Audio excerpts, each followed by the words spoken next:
Olá, eu sou Montanha. E eu sou o Ramon. E eu sou o Edu. E você está ouvindo o Dev na Estrada. What's a webcam?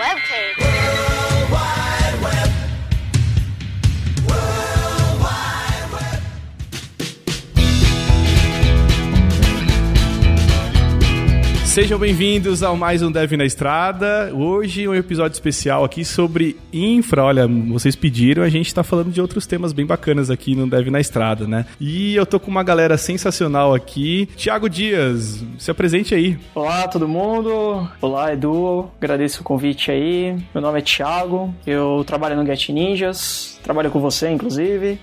Já tô aí na área, trabalhando como sysadmin há pelo menos 12 anos. Muito bom, bacana. Tô aqui também com a Thalita Bernardes. Olá, boa noite. Aqui é a Thalita, eu trabalho com DevOps há 1 ano mais ou menos, não é muita coisa, mas eu gosto muito dessa cultura, dessa agilidade, dessa questão de entregar, de fazer, de produzir aí. Muito bom, muito bom. E também tô aqui com o Rafael Benvenuti. Fala pessoal, eu sou o Rafael, trabalho como Site Reliability Engineer numa empresa, numa startup na Alemanha e trabalho com administração de sistemas já faz uns 8 anos. Muito legal. Bom, então o tema de hoje a gente vai falar um pouquinho sobre Infra as Code, né? O que é isso, o que significa, quais os tipos de approach, os métodos, as ferramentas, enfim, é um papo bem legal pra gente destrinchar bastante aí, beleza?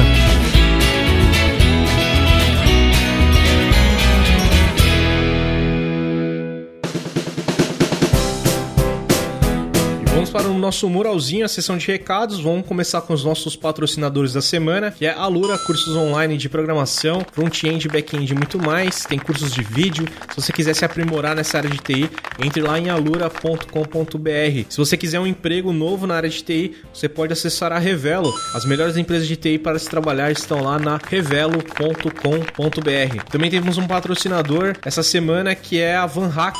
Vai acontecer uma feira de recrutamento, né, um hackathon para você trabalhar lá em empresas no Canadá, que vai acontecer em São Paulo, dia 17 e 18 de março. Vai ser um final de semana, né? Um hackathon e uma feira de recrutamento. Então, se você quiser saber mais, entre em vanhack.com/São Paulo. E aqui também na descrição tem um vídeo, junto com o pessoal lá do Canadá Diário, que o Ilha, que é o fundador aí da VanHack, explicando o que vai acontecer nessa feira de recrutamento e um hackathon para empresas do Canadá. Beleza? Então, aqui queria agradecer a todo mundo também que apoia o Dev na Estrada, lá no apoia-se/Dev na Estrada. Já são mais de 100 pessoas que apoiam. Lá você consegue o acesso ao nosso grupo do Telegram, ou também, além do acesso do grupo do Telegram, participar de um hangout mensal conosco aqui, que vamos fazer todo mês. Já foi no mês passado, esse mês aqui ainda vamos marcar. Queria agradecer você também que compartilha, né, o cast conosco, que comenta lá nas redes sociais. Você pode entrar no Twitter, @Dev na Estrada, tem o Instagram do Dev na Estrada, tem o Facebook do Dev na Estrada,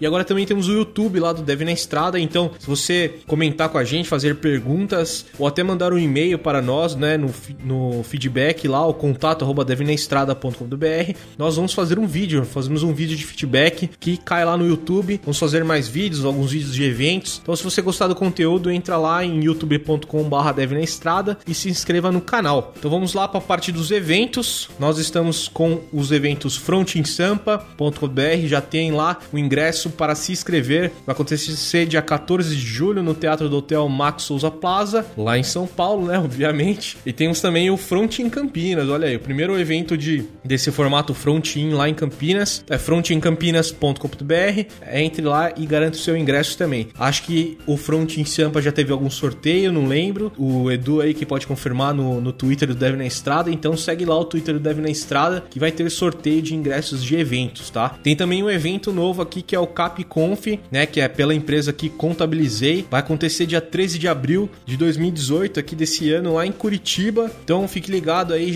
vai ter o link aqui com os ingressos, tem um link com desconto e também vamos ter sorteios no Twitter. Então fica ligado lá no Twitter para todos esses sorteios muito bacanas. Então é isso, esses foram os recados dessa semana. Espero que vocês curtam o cast de hoje e vambora!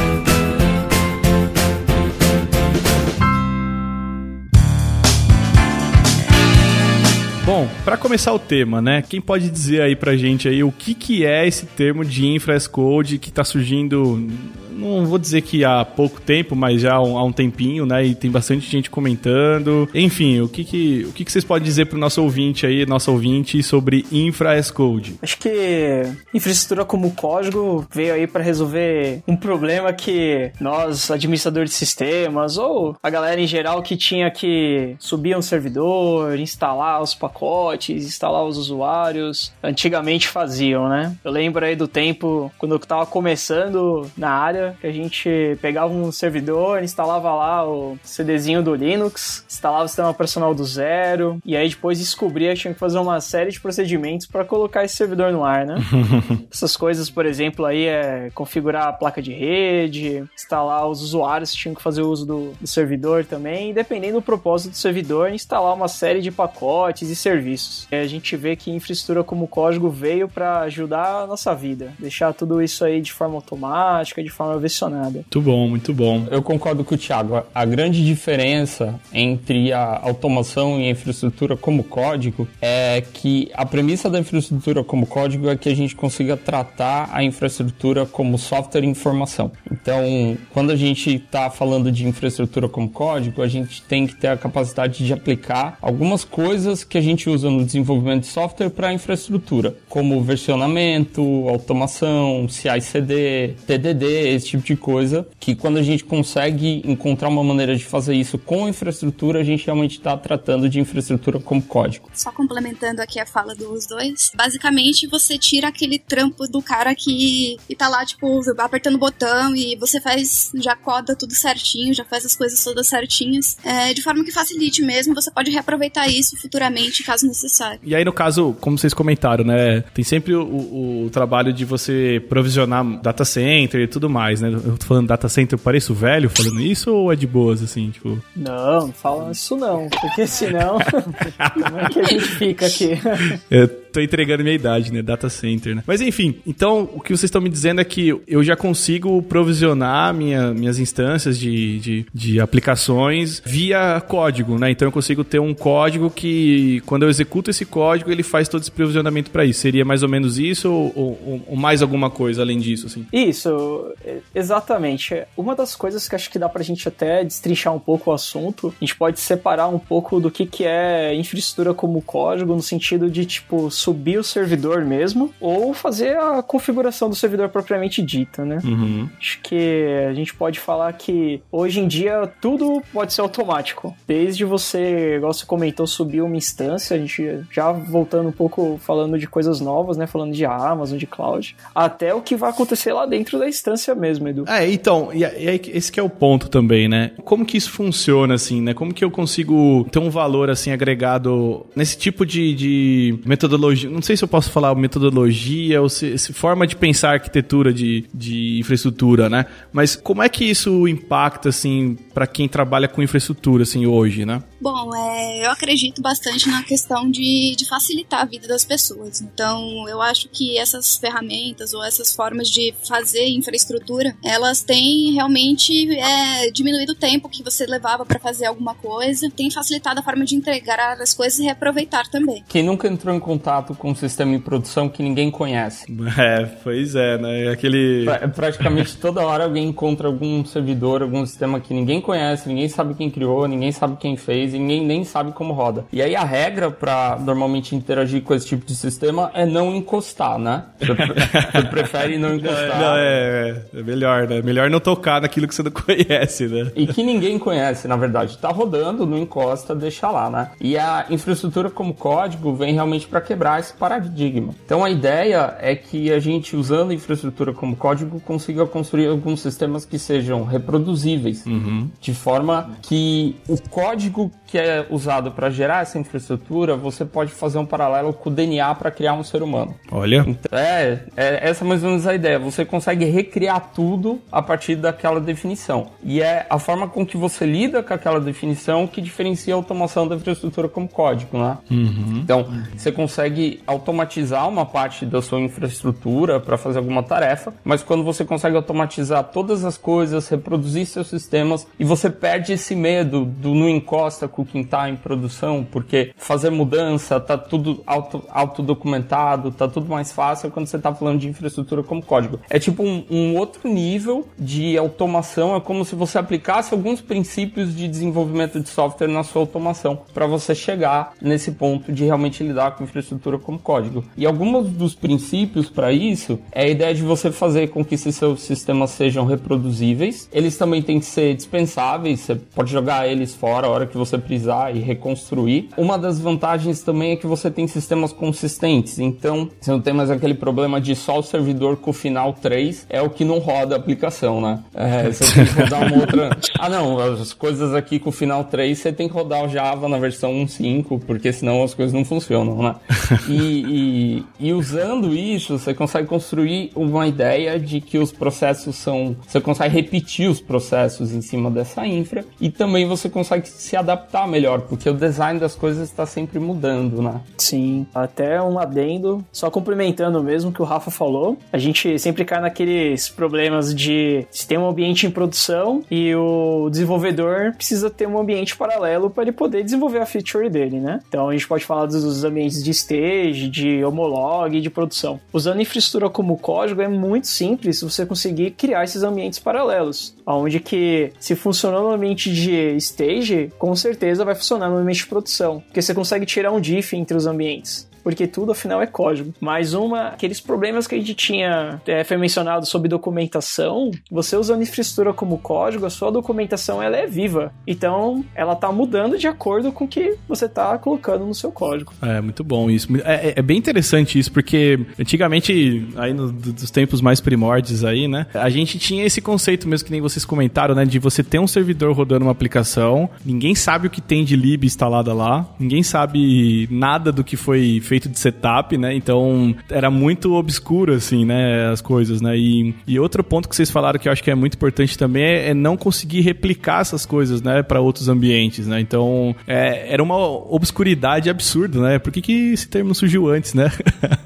Esse conceito não surgiu antes pra gente, né? Agora, falando um pouco mais na parte mais prática, assim, né? Além desses valores que a gente viu e vantagens de você ter essa infra como um código, assim, como é que isso funciona de verdade, assim, no dia a dia, né? Vocês têm experiência com algum tipo de lib, algum framework que faz esse processo para vocês, assim, de deixar isso mais declarativo, deixar isso versionado? Como é que funciona aí na empresa de vocês, assim, esse processo todo de deixar essa infraestrutura mais reaproveitável e versionada, assim, né? Bom, aqui na Concrete, que onde trabalho, nós temos muitos projetos, assim, é uma gama extensa de ferramentas que a gente utiliza, mas eu tô mais familiarizada com o Terraform mesmo. O Ansible, que apesar de não ser só uma ferramenta para construção de infra em específico, mas da gerência de configuração já também ajuda bastante, é super simples de estar mexendo, de estar fuçando lá, tem vários módulos, várias coisas. Eu brinco que só não lava a louça, mas o resto ele já faz já. Muito bom, muito bom. Eu tenho experiência com algumas ferramentas também, mas a ideia é que como infraestrutura, como código, é como se fosse uma ideologia em cima do que você faz com automação. Acho que o que foi citado é que praticamente qualquer ferramenta pode ser usada, qualquer ferramenta de automação pode ser usada para você chegar nesse nível de infraestrutura como código. Então, Puppet, Chef, Terraform, qualquer uma, SaltStack, qualquer uma dessas opções. Isso, porque afinal de contas,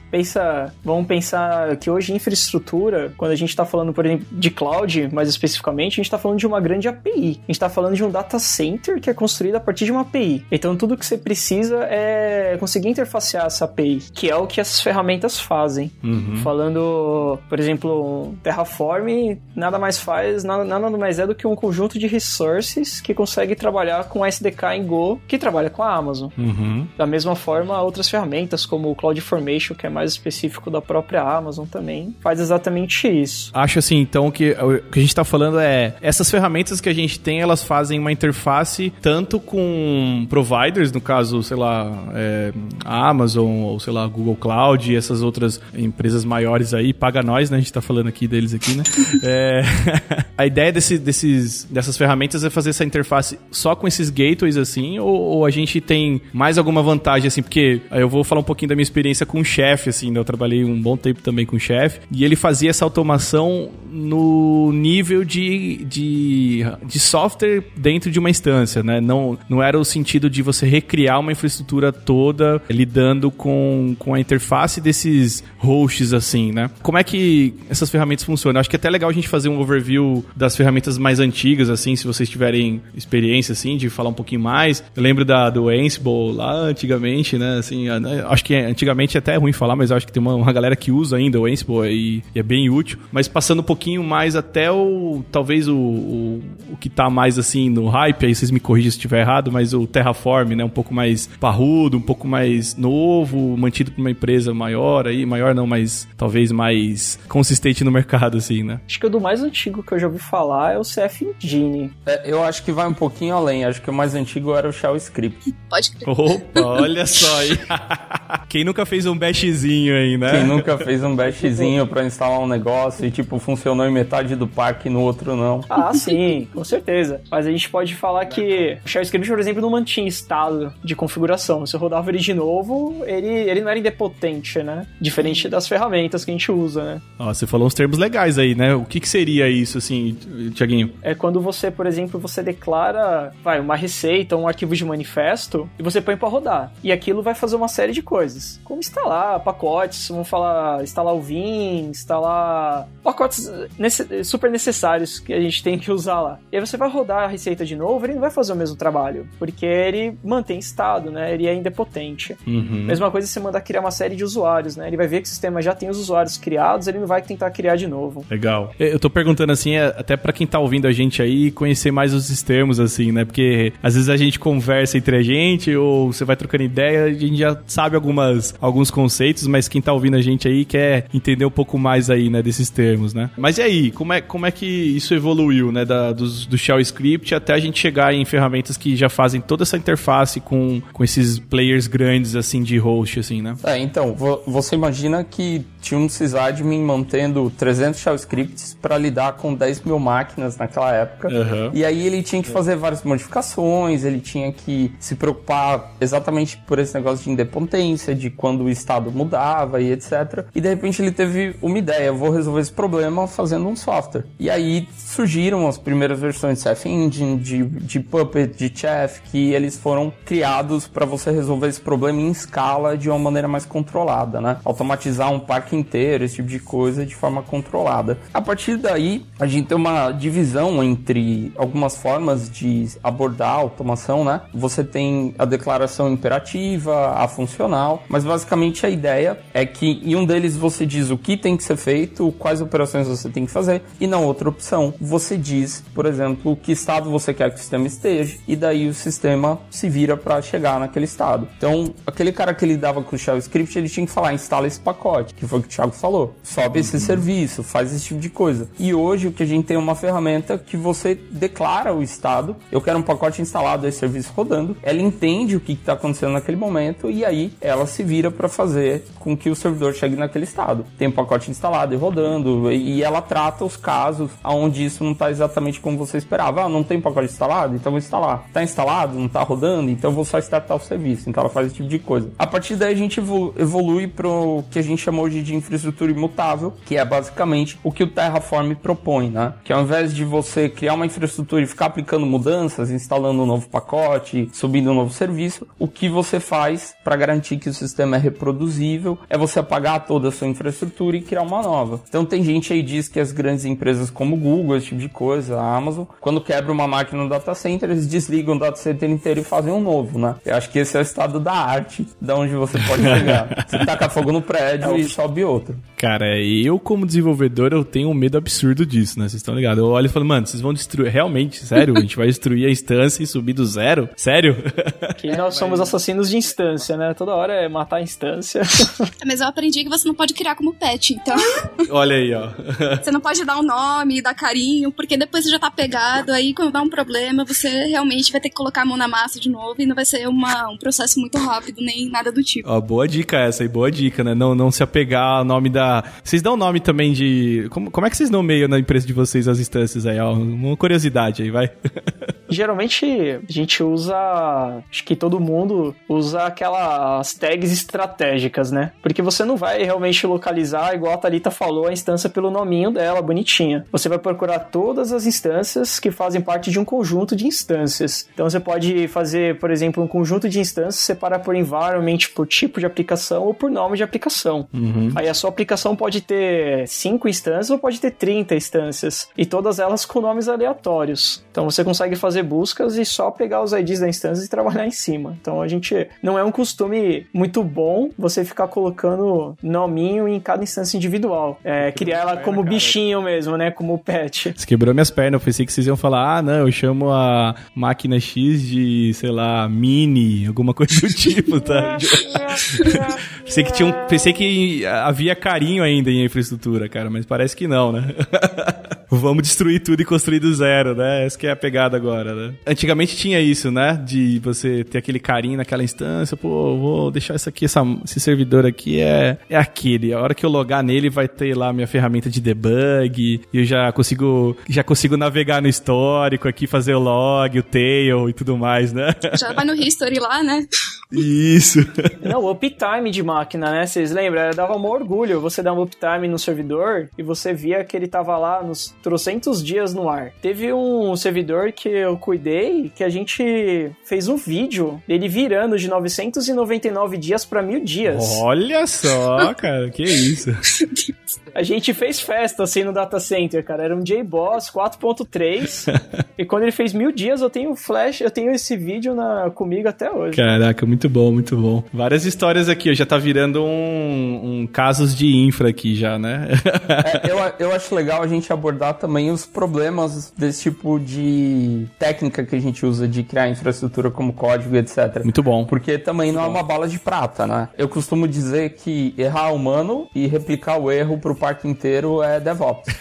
Porque se automatiza as coisas de um jeito para aumentar a consistência entre os servidores, que quando você faz alguma coisa errada, a chance de tudo dar errado ao mesmo tempo é muito grande, né?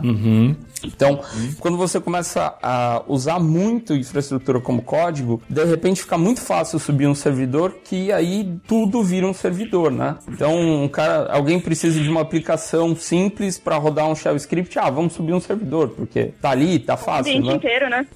E aí a gente começa a ter um problema de muita infraestrutura, muito servidor, e aí as coisas começam a sair do controle, porque você não consegue garantir que todos estão com o mesmo patch, você não consegue garantir que todo mundo tá com a mesma versão do seu operacional, aí você começa a perder consistência na sua infraestrutura, aí você cai no problema do servidor Snowflake, que é o servidor que ele foi de alguma forma alterado fora do seu processo de automação, e de repente ninguém sabe nem como reproduzir, nem como mexer nele, e aí ele voltou a ser um patch, né? Ele voltou a ser alguma coisa que você tem que cuidar, tem que dar carinho, porque você não consegue reproduzir. Então, para você não ter patch, você tem que garantir que o seu processo de criação de servidor permite que você reproduza as coisas, e uma das maneiras de fazer isso é, de tempos em tempos, jogar fora a infraestrutura que você tem. Construir coisas pequenas para você conseguir adaptar e dar manutenção de uma forma melhor, pelo menos. Isso, exato. Ou seja, errou alguma configuração ali nesse código que constrói a infraestrutura, a chance de dar merda é gigante, assim, né? Isso, tem que tomar muito cuidado. Até por isso que vem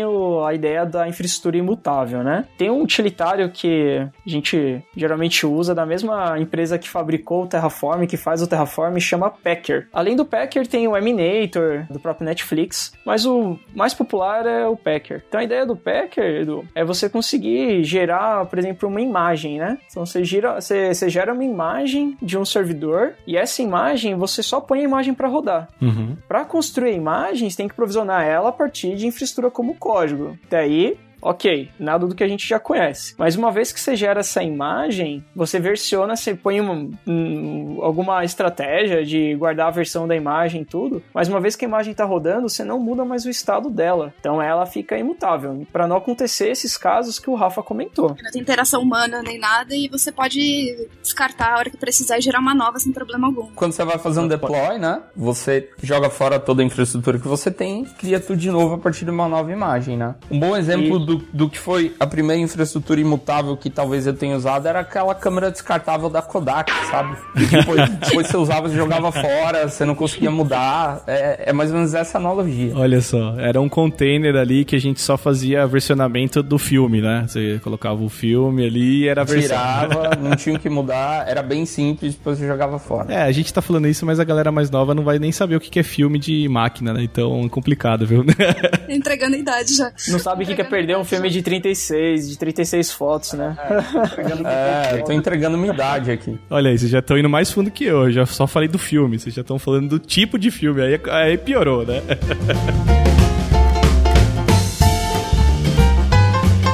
Bom, mas muito legal. E existem tipos, então, a gente já comentou aqui, né, mais ou menos, de tipos de versionamento, assim, né, de infraestrutura, né? A gente já falou um pouquinho do Shell ali atrás, do Puppet, do Chef, né? Qual que é o grande pulo do gato, assim, pra vocês, né, que trabalham mais com essa parte focada em infra, assim? Qual que é o lance hoje, né? Hoje, realmente, se a gente for olhar, assim, aí eu vou fazer um pouquinho de jabá e eu nem sou da HashiCorp, tá? Mas a galera tem usado realmente o Terraform ou a gente tem alguma alternativa, assim, que se equipare, né, ao Terraform nesse quesito de InfraCode, né? Foi uma boa pergunta. Eu só vou lembrar do CloudFormation mesmo. Tem outro cara que é o Troposphere, mas se eu não me engano, o Troposphere, o Troposphere, na verdade, ele vai gerar CloudFormations. Então, eu só conheço o Terraform e o CloudFormation mesmo, Edu. Edu, eu acho que a questão é a seguinte, você pode fazer, porque o que é infraestrutura como código?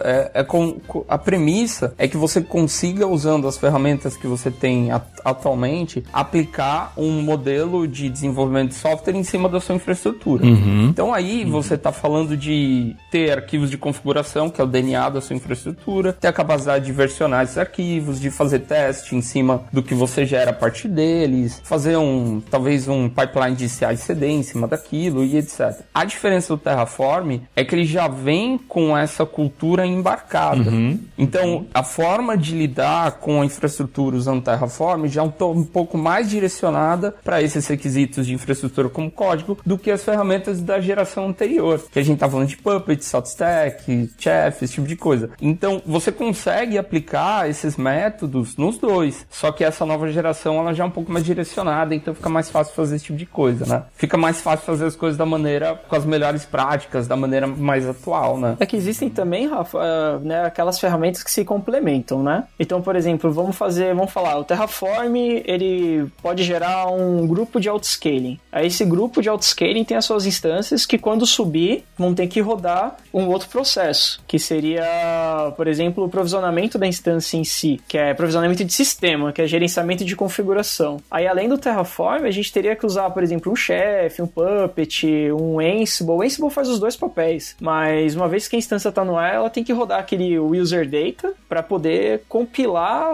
o estado de configuração. Aí é uma outra camada. Então, a gente vê que tem dois pilares de ferramentas. Você tinha até comentado sobre ferramentas declarativas e imperativas, né? Tem aquela ideia do Chef, quando ele for subir, você pode usar tanto um Chef Server quanto o autoprovisionamento da instância, onde que a instância ela sobe e começa a compilar o cookbook, as receitas que está usando. Boa. Isso é legal vocês comentarem também, né, esses dois tipos de approaches, assim, né, de infra. No caso, esse declarativo e imperativo, né? Qual que é a diferença entre esses dois modelos, assim, né? A grande diferença é que um deles foca no como e o outro foca no que, né? Então, quando você está usando o modelo imperativo, você está na realidade dizendo para a infraestrutura do que ela deve fazer para chegar no seu estado desejado. Então, você faz algo do tipo, eu tenho 10 servidores rodando, eu preciso de 20, então tenho que criar mais 10. Então, você lança um comando para criar mais 10. A outra abordagem é onde você diz para a infraestrutura que você precisa de 20 servidores rodando. E ela é inteligente o suficiente para saber que se ela tá com 13, ela tem que criar mais 7. Se ela tá com 15, ela tem que criar mais 5. E se ela já tá com 20, esse é o estado desejado. Então você não precisa de mudança. Então ela fica nesse ciclo de checar o seu próprio estado, verificar se é o que você deseja e aí ficar fazendo as ações que precisa para chegar naquele estado, né? Exemplos de ferramentas que lidam com esse tipo de coisa é o Kubernetes. Normalmente ferramentas de orquestração, esse tipo de coisa já estão mais para essa camada. Mas mas você tem essa diferença muito clara entre o Terraform e o Ansible quando você vai rodar coisas, por exemplo, na AWS. Se você não tem, como o Thiago falou, um conjunto bem definido de tags, você vai cair nesse cenário de ficar recriando infraestrutura e repetindo todo tipo de coisa, exatamente pela diferença entre esses dois conceitos. Na opinião de vocês, assim, né? Vocês acham que essa forma de pensar a infraestrutura, ela vem também um pouquinho da cultura DevOps, assim, né? De você ter um pouquinho ali da pegada de desenvolvimento para dentro da infra. E como é que é a relação de vocês, assim, com a galera de desenvolvimento, assim, quando você tem um tipo de abordagem como esse, né? De infra as code, né? Olha, tem uma relação bem próxima mesmo, porque DevOps é essa questão de entregar, de ser automatizado, de ser rápido, de não ter tanta interação humana. Assim, com relação aos devs e tudo mais, o pessoal, às vezes é um pouquinho difícil de entender essa questão de realmente, vou destruir tudo, vou reconstruir e tal, e nossa, vai funcionar mesmo. Funciona, gente. Boa. Dá um medinho, cara. Eu vou falar, eu como desenvolvedor, você fala, não, eu vou, só um minutinho aqui que eu vou dar um destroy e vou criar de novo, só um minutinho. Eu falei, eita porra. Eu falei, não, pera um pouquinho aí, que porra é essa, né? Mas é porque, sei lá, de novo, né? Eu acho que o lance de você estar com o mindset um pouco ainda voltado como algo intocável, né? Um ambiente intocável, algo que não pode ser alterado de forma alguma, é muito forte ainda, né? Principalmente para quem ainda não tem esse viés, assim, de DevOps, né? E como que é na empresa de vocês? Assim, eu tô cutucando mais aqui, né? Vocês estão percebendo, né? Então, como é que funciona esse workflow, assim, dessa interação, dado que, não sei se vocês trabalham com esse tipo de abordagem, né, de infra as code, como é que é essa relação entre desenvolvimento e provisionamento de instância e infraestrutura como um todo, assim, né? Cara, falando um pouco aí do Get Ninjas, Edu, a gente tem no Get Ninjas uma cultura bem forte de todo mundo conseguir mexer na infraestrutura, e a gente tem uma cultura muito forte de code review. Então a gente faz o code review de software e ao mesmo tempo a gente também faz o code review de infraestrutura. Então todos os nossos squads, quando precisam colocar alguma infraestrutura no ar, o pessoal mesmo constrói seus arquivos de Terraform e abre um code review e a gente faz code review todo mundo junto, o pessoal de infra e os departamentos, os squads fazendo code review com outros squads, tudo bem tranquilo. A gente vê que todo mundo no Get Ninjas em si consegue subir infraestrutura sozinho. A gente lá de infraestrutura, departamento de SRE lá, a gente só tá mesmo pra só mentorar alguma coisa ou outra e pra tirar algumas dúvidas. Ô Thiaguinho, só explica pra galera o que é o SRE aí, né? Só pra galera entender o termo, né? O SRE é o Site Reliability Engineer. Então, no Get Ninjas a gente fez um squad específico pra isso. A gente sempre a gente tanto cuida do que tá funcionando, como também atua nos incidentes e a gente cuida praticamente da infra. É o nome que o sysadmin herdou, né? Como SRE agora. É o nome que veio do Google. Então, o nosso squad lá, o de SRE, a gente acaba atuando como mentores dos desenvolvedores. Então todo mundo no Get Ninjas, todos os devs conseguem subir infraestrutura lá. A gente faz code review, tudo. Então é uma cultura bem legal de DevOps. Muito bom. Bom, na Concrete tem a área de DevOps mesmo, mas a gente é bem unido aqui, todo mundo também consegue estar fazendo consegue desenvolver, consegue entender, compreender tranquilo também. E aí, Rafa, como é? Então, na minha carreira eu já vi várias abordagens. Uma delas é cada deploy, criar uma infraestrutura nova, fazer um ambiente de teste isolado, executar os testes, depois ele vai para a produção e ele roda na infraestrutura de produção ou ele cria máquinas novas. Então, toda vez que a gente vai fazer o deploy de uma aplicação nova, a gente cria máquinas novas e roda nessas máquinas. Isso muda um pouco quando você tem uma camada de orquestração, né? Se você está usando um Mesos, um Kubernetes, é muito mais provável que a infraestrutura não se altere tanto, né? E aí você vai fazer o deploy da sua aplicação em cima dessas plataformas. Depende muito do tamanho da sua infra e de como que é a organização da sua empresa. No caso, hoje, da empresa que eu trabalho, é um pouco menor, então a gente prefere optar por ter ambientes mais isolados, mais controlados, usando máquinas virtuais. Em empresas maiores, que tenham mais de 100 servidores, eu acho que a recomendação é ir para uma plataforma de orquestração, né? E é como o Thiago falou, a gente faz review da infra toda vez que vai ter uma mudança, e a gente tenta fazer essa mudança em batches menores, porque o ambiente, ele começa, a partir de mudança constante, mas menor, ficar muito menos suscetível a uma falha, porque o o seu processo, ele fica mais maduro porque você tá fazendo ele várias vezes ao longo do dia, né? Então, você perde esse medo de, ai meu Deus, vou mexer na infraestrutura, o que vai acontecer? Não, mas eu mexi nela ontem, hoje, semana passada, então a chance de acontecer alguma coisa muito pequena e de se acontecer algum problema, eu saber lidar com ele muito maior. Na visão de vocês, então, assim, essa tendência de você deixar mais aberto essa participação da galera de desenvolvimento, essa contribuição, assim, tem um pouco de influência, sim, eu acho que talvez da cultura DevOps, mas essas ferramentas, elas têm esse papel, talvez, de fazer esse aproximamento, é isso, né? Aproximação, desculpa, eu falei errado.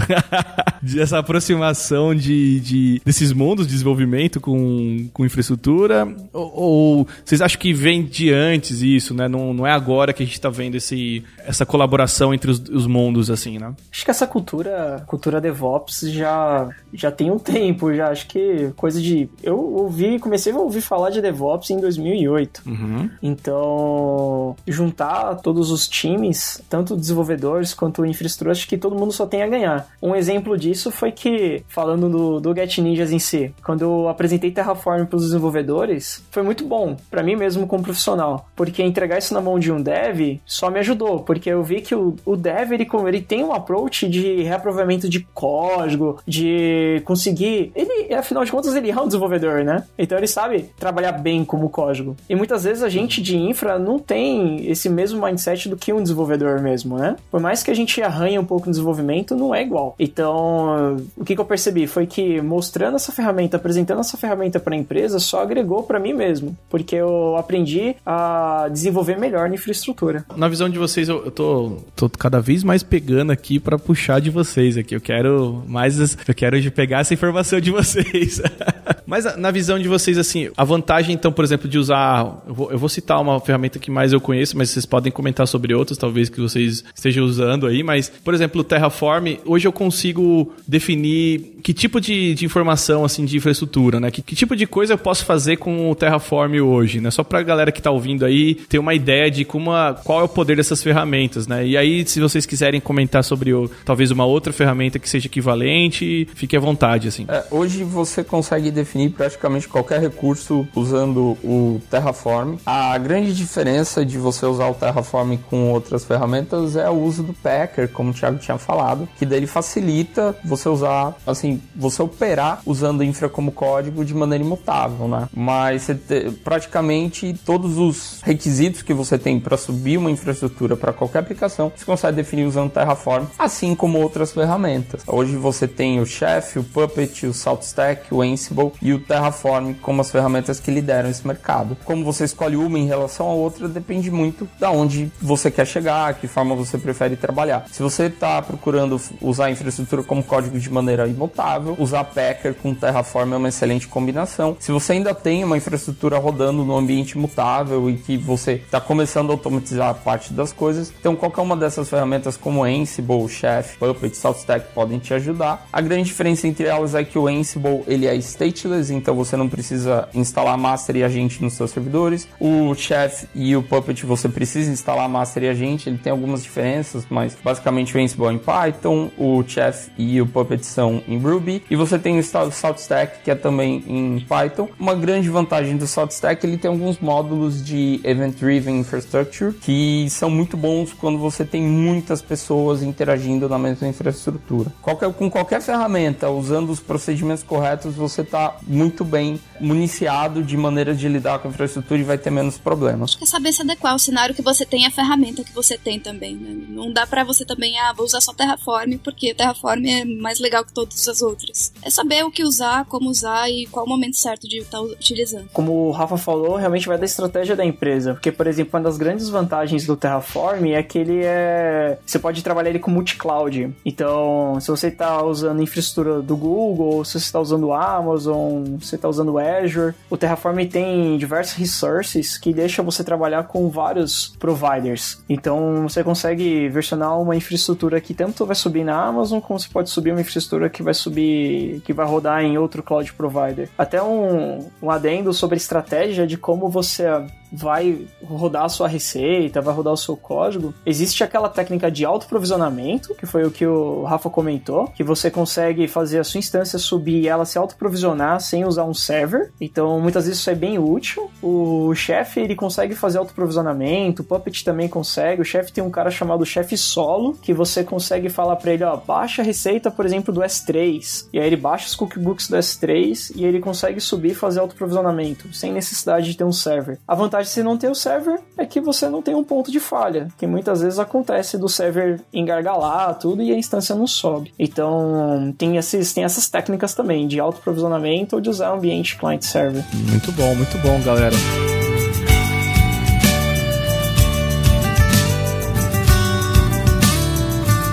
Bom, já ficou claro, né, que esse tipo essa forma de pensar, acho que infra, acho que tem N vantagens aí, a gente já destrinchou aqui no episódio. Então, se você estiver ouvindo esse episódio, tiver alguma dúvida, deixa no comentário aí pra gente, trocar uma ideia. A galera vai estar aí de olho nos comentários, nos tweets, pra poder responder quem tiver mais dúvidas, algo talvez mais específico. E eu queria agradecer a presença de vocês, obrigado pela disposição em participar desse episódio, e sempre que tiverem vontade de compartilhar qualquer coisa aí, fale com a gente aí que a gente tá sempre aberto aí, beleza? Beleza, Du, obrigado pelo convite. Obrigado pelo convite. Legal, Du, eu agradeço o convite. Valeu demais, gente, olha, e assim, uma mensagem final que a gente pode deixar então, qual seria? Destrua suas instâncias sem dó? Alguma coisa do tipo, assim? Não se apega às suas instâncias. Muito bom. Beleza, então, pessoal, valeu demais e até o próximo Dev na Estrada, muito obrigado, valeu. Valeu.